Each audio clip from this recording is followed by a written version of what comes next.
Dokter wanita sedang menekan wanita dengan keras karena keterlambatan ujian. Wanita itu tidak bisa menahan rasa sakit dan berteriak. Namun, dokter itu mengatakan bahwa wanita tersebut mengalami penyakit akibat pekerjaan. Tak ada laki-laki yang berteriak di sini, dan tak seorang pun mendengarkan. Setelah itu, dia melemparkan satu salinan kepada wanita itu. Laporan pemeriksaan erosi serviks. Tidak untuk mengatakan, kehidupan pribadi Anda juga terlalu kacau. Dan dengan keadaan ini, masih ingin memiliki anak. Wanita itu dengan marah mempertanyakan sebagai seorang dokter. Apakah dia tidak tahu? Sekarang tidak ada istilah erosi serviks. Itu hanyalah fenomena normal dari perubahan fisiologis wanita. Bagaimana bisa mencemarkan nama baik kehidupannya yang berantakan? Suami juga sangat marah setelah mendengar ini. Dia segera bersuara mengecam dokter. Iya benar. Silakan saja pergi. Peng Sue. Oh itu kamu. Keduanya baru mengingat bahwa dokter ini adalah cinta pertama yang meninggalkan suaminya dulu. Namun, wanita itu tidak peduli siapa cinta pertamamu.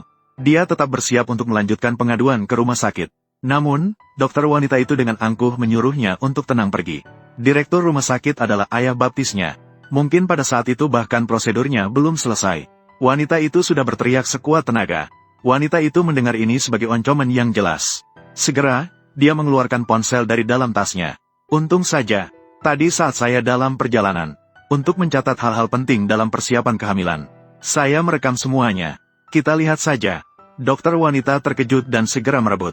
Namun, dia tidak bisa merebut dari wanita itu. Dalam kemarahan, dia langsung menamparkan wanita itu. Berani sekali kamu memukul saya. Hanya dengan tamparan itu, kita pergi bertemu bersama. Suami segera menghentikan wanita itu untuk melapor ke polisi. Namun, dokter wanita mengambil kesempatan.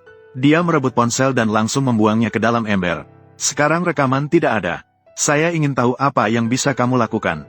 Ini adalah ponsel lipat yang baru dibeli, harganya lebih dari 20.000. Cukup untuk membuat laporan resmi. Sebenarnya tamparanmu bisa diselesaikan dengan mediasi. Apa yang harus saya lakukan sekarang? Setelah mengatakan itu, dia menangkap lengannya dan berusaha pergi ke kantor polisi. Namun, ketika keluar, mereka bertemu dengan petugas keamanan.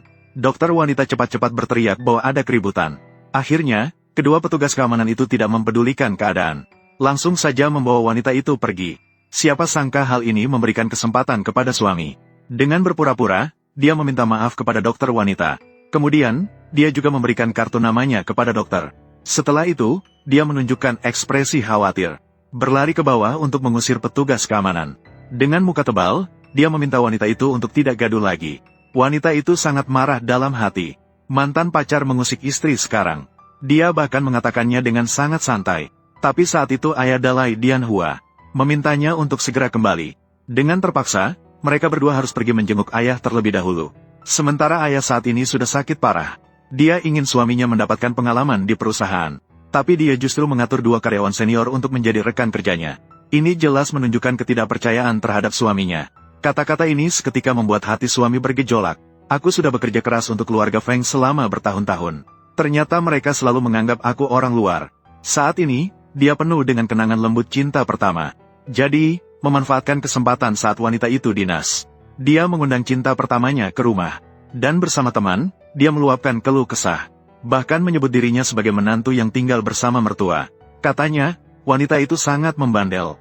Dulu dia sangat aktif mengejarku. Setiap hari tidak pernah berhenti. Bahkan tidak bisa diusir pergi. Aku juga melunakkan hatiku sejenak. Saya juga sesaat merasa lemah. Namun, kebetulan wanita itu pulang dari perjalanan bisnis. Mendengarkan semua kata-katanya. Melihat mereka semakin berbicara dengan keterlaluan. Wanita itu akhirnya tak bisa menahan diri dan masuk. Saya sudah kembali. Sayang, kamu pulang kapan? Teman tidak bisa duduk tenang lagi. Menarik cinta pertamanya untuk melarikan diri dari tempat itu. Suami tidak tahu seberapa banyak yang didengar wanita. Namun, dia yakin wanita sangat mencintainya. Pasti tidak tega untuk bertengkar dengannya. Lalu dia mengambil barang-barangnya sendiri dan kembali ke kamar. Namun, tanpa dia sadari, wanita itu sudah diam-diam membuat keputusan.